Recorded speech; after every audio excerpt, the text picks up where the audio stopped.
पिछले वीडियो में हम लोगों ने आइबेरियन पेनिनसुला के जो कंट्रीज हैं जिसमें स्पेन और पोर्चुगल आते हैं, तो पोर्चुगल हमने कर लिया था। अब हम देखते हैं स्पेन के बारे में। स्पेन में मेसिटा प्लेट्यू सेमी एरिड रीजन है। मेसिटा प्लेट्यू मैंने डॉटेड लाइन से बनाई थी। और यहां पर मैरिनो सीप, एक भेड़ की प्रजाति होती है मैरिनो, वर्ल्ड फेमस है मैरिनो सीप, जिसका सबसे उत्तम क्वालिटी का ऊन इससे निकलता है। तो मैरिनो सीप ऑस्ट्रेलिया में हालांकि पाए जाते हैं, ऑस्ट्रेलिया में, टर्की में, और यहां पर भी मैरिनो सीप की पाए जाते हैं। तो merino sheep rearing is done on Meseta plateau. इस मेसिटा के पठार में मैरिनो सीप की जो है वो चराई की जाती है, यानी यहां पर पालन किया जाता है और उससे ऊन निकाले जाते हैं। मेडिटेरेनियन कोस्ट, स्पेन का जो भूमध्य सागरीय तट है, वहां पर विभिन्न प्रकार के फ्रूट्स का कल्टीवेशन किया जाता है, फलों का, और उन सारे फलों से वाइन बनाए जाते हैं। ठीक है, तो पूरे मेडिटेरेनियन कोस्ट जो भी है वहां पर सिट्रस फ्रूट और वाइन इंडस्ट्री डेवलप्ड है। कुछ इंपॉर्टेंट सिटीज देखते हैं। इसको तो वैसे JEREZ ऐसा लिखा जाता है, लेकिन इसको पढ़ा जाता है सेरी। ठीक है, SHERRY, it is pronounced as sherry and written as Jerez. ठीक, ये जगह वर्ल्ड फेमस है फॉर सेरी वाइन। सेरी एक वाइन की क्वालिटी होती है, उसके लिए दुनिया में पूरी फेमस है स्पेन का ये सेरी सिटी। कादिज एक जगह है, world's largest cork exporting country, exporting port. ठीक है, कॉर्क का सबसे ज्यादा प्रोडक्शन पुर्तगाल में होता है, लेकिन उसका एक्सपोर्ट सबसे ज्यादा स्पेन के इस कादिज नामक पोर्ट से होता है। कार्टाजीना, ठीक है, कार्टाजीना प्रोटोकॉल भी हम लोगों ने पढ़ा है, इसी सिटी के नाम पर है। ये एक इंपॉर्टेंट कल्चरल सिटी है स्पेन की। बैलेंसिया, बैलेंसिया वर्ल्ड फेमस है ऑरेंज की वैरायटी के लिए। जैसे इंडिया में नागपुरी ऑरेंज, वैसे पूरी दुनिया में बैलेंसिया का ऑरेंज। तो ऑरेंज कल्टीवेशन बैलेंसिया, जो कि मेडिटेरेनियन कोस्ट पे है, फेमस है। बार्सिलोना मेजर इंडस्ट्रीज, बार्सिलोना में textile, iron, steel, ship building industry Barcelona में जो है स्पेन का पाया जाता है। मिनरल रिसोर्सेज में दो इंपॉर्टेंट मिनरल रिसोर्स हम यहां देखेंगे। आयरन ओर, जो कि पायनीज माउंटेन में, सियरा नेवादा में और बिलबाओ, यहां पर आयरन ओर पाया जाता है। कोल जो है सियरा मोरेना और ओविडो में कोल पाया जाता है। ठीक है, अब एक नोट देखते हैं। कैटालोनिया, कैटालोनिया एक autonomous region of Spain, Spain का एक स्वायत्त क्षेत्र है कैटालोनिया। ठीक है, ये कहां पर है? ये मेडिटेरेनियन कोस्ट में बार्सिलोना, बार्सिलोना जहां पर आप लोगों ने पिछले मैप में देखिएगा, बार्सिलोना के थोड़ा सा नॉर्थ और थोड़ा सा साउथ का एक कोस्टल एरिया कैटालोनिया कहलाता है। ठीक है, ये बहुत दिनों से ऑटोनोमस है और स्पेन से अपनी आजादी के लिए भी ये अपना काम कर रहा है, आंदोलन कर रहा है। ठीक है, तो कैटालोनिया जो कि डिमांडिंग अपना जो इंडिपेंडेंस डिमांड कर रहा है, कौन से कंट्री का पार्ट है? स्पेन का पार्ट है। ठीक है, अभी तक आजाद नहीं हुआ है। चलिए कुछ मिसलेनियस फैक्ट्स देखते हैं। जो स्पेन है, it is birth place of Chupa Chups, वो जो लॉलीपॉप आती है मार्केट में, चुपा चुप्स। एल्कोहल डिस्टिलेशन, या ठीक है, माने दारू में या एल्कोहल में जो हम लोग आइस या जो भी पानी वगैरह मिलाकर के जो पीते हैं, तो डिस्टिलेशन का जो कॉन्सेप्ट है ये भी स्पेन से आया है। इसके अलावा ग्रेगोरियन कैलेंडर, ये CAL माने कैलेंडर, जो ग्रेगोरियन कैलेंडर, अंग्रेजी कैलेंडर जनवरी, फरवरी, मार्च वाला जो पूरा मंथ चलता है। ठीक है, ग्रेगोरियन कैलेंडर की खोज भी स्पेन से हुई है। Use of dogs in warfare, जो डॉग स्क्वाड होते हैं, युद्ध में कुत्तों का प्रयोग, ये भी स्पेन से निकल के आया है। स्टेपलर की खोज स्पेन में हुई है। ऑलिव ऑयल, हाँ एक बात ये भी ध्यान रखना है कि स्पेन दुनिया में सबसे ज्यादा ऑलिव ऑयल, जैतून के तेल का प्रोड्यूसर है। ठीक है, तो ऑलिव से तेल निकालना, जैतून से तेल निकालना भी स्पेन ने शुरू किया। स्पेस सूट, जो एस्ट्रोनॉट वगैरह जाते हैं तो उनका स्पेस सूट। ठीक है, और मॉप, मॉप माने वो जो घर में हम लोग पोछा लगाते हैं, एक डंडा होता है उसके नीचे वो रेसे रेसे लटके होते हैं वैसे। ठीक है, और पूरा एक सेट आता है, तो मॉप की खोज भी स्पेन में हुई है। चलिए एक और जानकारी, अंडालुसिया, अंडालुसिया स्पेन का प्राचीन नाम है।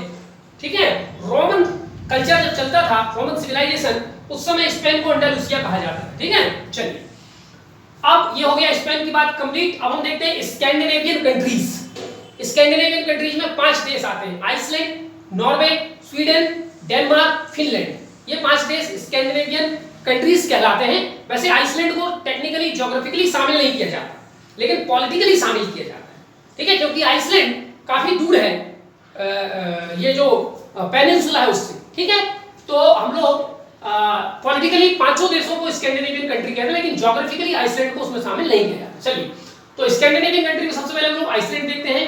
आइसलैंड आप लोग मैपिंग देखते जाइएगा, मैंने यहाँ उसकी मैपिंग ड्रॉ नहीं की है, ठीक है, आप लोग अपने एटलस में देखते जाना। Separated from Denmark through Denmark strait, Iceland और डेनमार्क के बीच में एक जल राशि, जल संधि गुजरती है, जिसको डेनमार्क स्ट्रेट कहते हैं। और ये जो डेनमार्क स्ट्रेट है, ये आपके लैब्राडोर सी को नॉर्वेजियन सी से जोड़ती है। आप मैपिंग में देखिएगा, आपको दिख जाएगा। Its capital Reykjavik is the most northerly capital. इसके पहले भी हम लोग पढ़ चुके हैं, दुनिया का सबसे उत्तर में बसा हुआ राजधानी, किसकी राजधानी है? आइसलैंड की, उसका नाम है रेयकजाविक। जो आइसलैंड में मेजर इंडस्ट्रीज जो वहां पर पाए जाते हैं, सबसे फेमस इंडस्ट्री वहां पर ship building, fish processing, food processing नहीं, फिश, मछलियों से अचार बनाना, मुरब्बे बनाना, तरह तरह के मछलियों के प्रोडक्ट बनाना फिश प्रोसेसिंग कहलाता है। और टेक्सटाइल इंडस्ट्री आइसलैंड में लोकेटेड है। Most peaceful country of the world, ठीक है। जितने इंडेक्स निकलते हैं अच्छे अच्छे, ह्यूमन डेवलपमेंट इंडेक्स, ठीक है, करप्शन परसेप्शन इंडेक्स, उन सब में बेस्ट परफॉर्मेंस होता है आइसलैंड का, ठीक है। ग्लोबल पीस इंडेक्स में एक नंबर पे आता है हमेशा आइसलैंड, ठीक है। तो दुनिया का सबसे पीसफुल कंट्री है। इसके अलावा फर्स्ट रैंक है, दुनिया में पहला इलेक्टेड फीमेल प्रेसिडेंट यदि किसी देश में हुआ है तो वो आइसलैंड में हुआ है। इसके अलावा एक पॉलिटिकल पार्टी है जिसमें सबके सब मेंबर्स केवल और केवल फीमेल है, ठीक है। तो ऑल फीमेल पॉलिटिकल पार्टी भी आइसलैंड में पाई जाती है। और first discovery of geyser, geyser माने वो जो हम लोगों ने उसमें पढ़ा है, एक गीजर घर में लगाते हैं गर्म पानी के लिए, वो वाली गीजर की बात नहीं हो रही है। वॉल्केनिज्म में हम लोगों ने पढ़ा गीजर, गर्म पानी का झरना। तो पहली डिस्कवरी गीजर की भी आइसलैंड में हुई, ठीक है। तो ये इंपॉर्टेंट बातें आइसलैंड की हो गई। अब हम बात करते हैं नॉर्वे। ये जॉलन माउंटेन, आप देखिएगा नॉर्वे में तो एक माउंटेन है जिसका नाम है जॉलन माउंटेन। और फिर उसका जो नॉर्वे है उसका आप देखेंगे नॉर्वेजियन सी के तरफ कटा छटा तट है, उस कटे छटे तट को बोलते हैं फ्योर्ड कोस्ट, फ्योर्ड कोस्ट, ठीक है, जो कि मछली मारने के लिए सबसे उत्तम होता है। इसके अलावा आपको नॉर्वे के थोड़े से ऊपर नॉर्वेजियन सी में कुछ आइलैंड्स के ग्रुप दिखाई देंगे, उन आइलैंड्स को कहते हैं लॉफ्टन आइलैंड। तो जॉलन माउंटेन, फ्योर्ड कोस्ट और जॉलन आइलैंड, ये सब जो है नॉर्वे में पाए जाते हैं और नॉर्वे इन चीजों के लिए फेमस है। ओस्लो जो कि नॉर्वे की कैपिटल है, is one of the major ports, दुनिया के बड़े बड़े बंदरगाहों में से एक ओस्लो जो है उसकी गिनती होती है, ठीक है। टेक्निकली नॉर्वे में कोई भी नेचुरल रिसोर्स नहीं पाया जाता, थोड़े मोड़े कुछ पाए जाते होंगे, ठीक, लेकिन इसकी टेक्नोलॉजी बहुत अच्छी है। जैसे जापान है, उसके पास नेचुरल रिसोर्सेज नहीं है लेकिन उसके पास टेक्नोलॉजी है, ठीक है। तो नॉर्वे जो है वो स्वीडन से आयरन ओर बुलवाता है और आयरन ओर स्वीडन से आता है और यहां पर आयरन स्टील इंडस्ट्री जो है नॉर्वे में डेवलप है। अब स्वीडन क्यों दे देता है? क्योंकि स्वीडन के पास कोल नहीं है, नॉर्वे के पास कुछ थोड़ा मोड़ा मात्रा में कोल है, ठीक है। तो एकमात्र नेचुरल सोर्स यदि हम माने तो कोल है नॉर्वे के पास, अदरवाइज कुछ भी नहीं है। इसकी एक सिटी है नॉर्विक, ये आइस फ्री पोर्ट है और इसी पोर्ट के माध्यम से स्वीडन का आयरन ओर वगैरह आता है, ठीक है। ट्रेंडहीम नॉर्वे में paper and pulp industry develop है क्योंकि यहां पर टैगा टाइप की क्लाइमेट पाई जाती है, ठीक है। जहां टैगा क्लाइमेट पाई जाती है वहां सॉफ्टवुड होते हैं और सॉफ्टवुड जहां होता है वहां पेपर एंड पल्प इंडस्ट्री होता है। स्टिवेंजर एक जगह है जहां पर पीएनजी यानी पेट्रोलियम एंड नेचुरल गैस थोड़ी मात्रा में यहां पर पाए जाते हैं। मोस्ट इंपॉर्टेंट इकोनॉमिक एक्टिविटी, सबसे इंपॉर्टेंट आर्थिक गतिविधि जो नॉर्वे में होती है दैट इज फिशिंग, मत्स्यन, ठीक है। ये मत्स्यन कहां होता है? उसका एक सिटी है बर्गेन, लॉफ्टन आइलैंड और फ्योर्ड कोस्ट, ये बड़े फेमस है फिशिंग के लिए, ठीक है। ये नॉर्थ सी और नॉर्वेजियन सी के आसपास यहां पर फिशिंग किया जाता है, जहां पर कॉड, मर्केल, हेरिंग, ऐसे सैल्मन, ऐसे उत्तम क्वालिटी की मछलियां यहां पर मारी जाती हैं। डिस्कवरर, नॉर्वे में कौन कौन सी चीज की डिस्कवरी हुई? पेपर क्लिप, पेपर पिन में वो पेपर क्लिप एक आता है, ठीक है, एक रिंग जैसा बना होता है, ऐसा लंबा, ठीक है, वो पेपर क्लिप, क्लिपिंग करने वाली, तो पेपर क्लिप की खोज नॉर्वे में हुई। एरोसॉल स्प्रे, वो जो ऐसे स्प्रे जिसके माध्यम से फिर अपना ये सब स्प्रे वगैरह जितनी चीजें बाजार में हम लोग लाते हैं ना स्प्रे वाली, तो इसकी खोज भी यहीं से हुई। विर्कलैंड आइड प्रोसेस, विर्कलैंड आइड प्रोसेस क्या है? नाइट्रोजन फिक्सेशन की, नाइट्रोजन स्थिरीकरण की एक विधि है जिसकी खोज भी नॉर्वे से हुई। अब हम नेक्स्ट कंट्री देखते हैं Sweden. Largest Nordic country by area. Nordic country क्या है, पहले पढ़ चुके हैं, ठीक है। तो largest Nordic country, its capital Stockholm, इसकी राजधानी स्टॉकहोम, इसका उपनाम है beauty on the sea. Stockholm को कहते हैं beauty on the sea. Kiruna, Kiruna एक स्वीडन में जगह है, rich source of iron ore, यहाँ पर काफी मात्रा में आयरन ओर पाया जाता है, लेकिन हम पहले डिस्कस कर चुके हैं कि स्वीडन के पास कोल नहीं है, इसलिए वो सारा आयरन ओर जो है नॉर्वे को एक्सपोर्ट कर देता है। गोथेनबर्ग एक जगह है जहां पर शिप बिल्डिंग इंडस्ट्री स्वीडन में काफी डेवलप है। नॉरकॉपिंग टेक्सटाइल इंडस्ट्री डेवलप है नॉरकॉपिंग में। और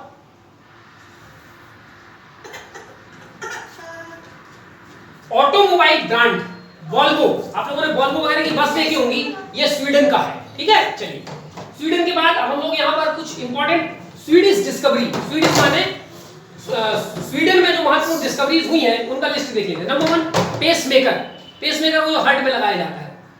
टेलीफोन हैंडसेट यानी मोबाइल जो हम आज ये घूमते हैं, तो पहली दुनिया की मोबाइल कंपनी मोटोरोला स्वीडन की है जिसने पहला टेलीफोन हैंडसेट यानी कि मोबाइल सेलफोन बनाया। फ्लैट मॉनिटर, ये जो मॉनिटर आजकल हम लोग टीवी और एलसीडी वगैरह में हम लोग देखते हैं, टीवी और पीसी वगैरह में, तो फ्लैट मॉनिटर की डिस्कवरी भी स्वीडन में हुई। अल्ट्रासाउंड की डिस्कवरी वहां पर हुई। डायनामाइट यानी अल्फ्रेड नोबेल यहीं के स्वीडन के, ठीक है। तो डायनामाइट की खोज भी यहां से हुई। जिपर, जिपर वाले वो चेन वगैरह जो हम लोग देखते हैं ना, लगाते हैं बैग में, यहां वहां, जिपर की खोज। इसके अलावा जीपीएस सिस्टम जो हम लोग ग्लोबल पोजिशनिंग सिस्टम जीपीएस, उसकी खोज भी स्वीडन में हुई। चलिए बात करते हैं फिनलैंड की। फिनलैंड को कहा जाता है,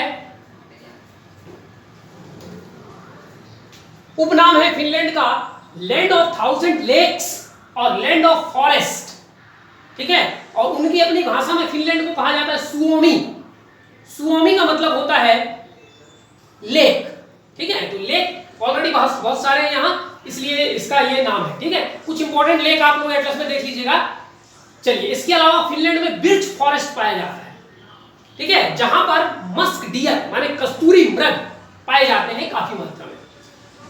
हेलेंस्की इसकी कैपिटल है, जिसको व्हाइट सिटी ऑफ नॉर्थ के नाम से जाना जाता है। मेजर इंडस्ट्री फिनलैंड की ship building, timber industry, food processing industry यहाँ की मेजर इंडस्ट्रीज है। तुर्कू, तुर्कू एक जगह है जो आइस कटर मशीन बनाता है, पूरी दुनिया में फेमस है तुर्कू, ठीक है। ये जो हमारे जो पोलर रीजन है वहां पर बर्फ जम जाते हैं, उन बर्फों को सड़कों से हटाना, तो बर्फों को काट करके तो आइस कटर मशीन तुर्कू में बनाए जाते हैं, ठीक है। चलिए डिस्कवरीज देखते हैं, कौन कौन सी डिस्कवरी फिनलैंड में हुई है। फर्स्ट इंटरनेट ब्राउजर जिसका नाम था अरवाइस, फर्स्ट इंटरनेट ब्राउजर, हालांकि ज्यादा लंबे समय तक ये चला नहीं, लेकिन इंटरनेट ब्राउजर की खोज जो है वो फिनलैंड से हुई। बिंड टर्बाइंस, इसके अलावा नोकिया कंपनी जो मोबाइल फोन बनाती है, लाइनेक्स ऑपरेटिंग सिस्टम और एसएमएस, ठीक है। तो ये सारी चीजों की जो वो है फिनलैंड से हुई है। अब अगला आते हैं डेनमार्क।